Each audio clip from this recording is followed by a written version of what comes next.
Does order matter when writing a sentence, including aunt and uncle?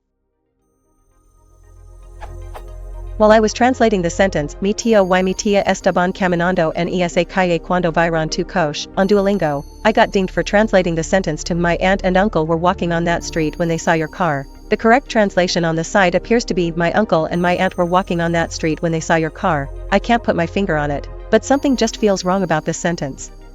Are my suspicions accurate? Is my translation grammatically correct? Does order matter when writing a sentence, including aunt and uncle?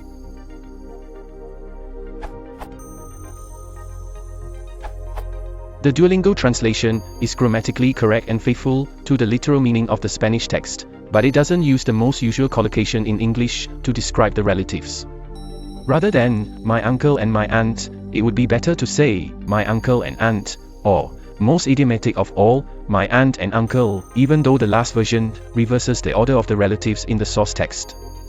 The implication of getting marked down for the idiomaticity of your translation is that DuoLingo doesn't consider good style to be a criterion of acceptability. Yet if I were translating a novel with the aim of making the English read as fluently as possible, I would almost certainly render that phrase, as you did, with my aunt and uncle rather than my uncle and my aunt.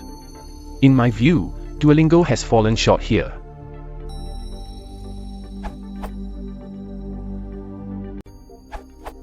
You can write my aunt and uncle or my uncle and aunt and the meaning is exactly the same. However, according to Google Books, the trend is definitely towards aunt and uncle.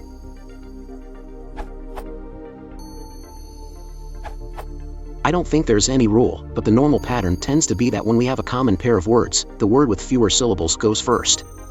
For example, we say aunt and uncle, men and women, sons and daughters, and ladies and gentlemen. For boys and girls or girls and boys it doesn't matter as both words only have one syllable. It feels weird for me to say uncle and aunt, women and men or gentlemen and ladies.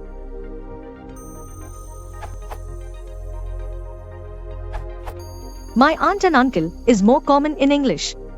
In fact, I've noticed that most couple relationships put the female first. Aunt and uncle, mum and dad, mother and father, grandma and granddad, etc. Husband and wife is the only exception I can think of offhand, and that's slightly different because it's describing their relationship to each other, not the relationship to a third party.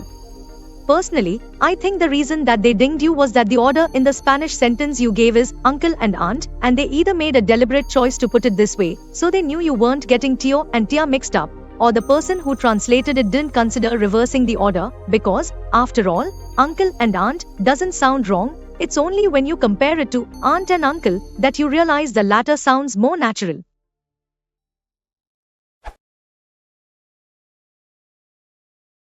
One son and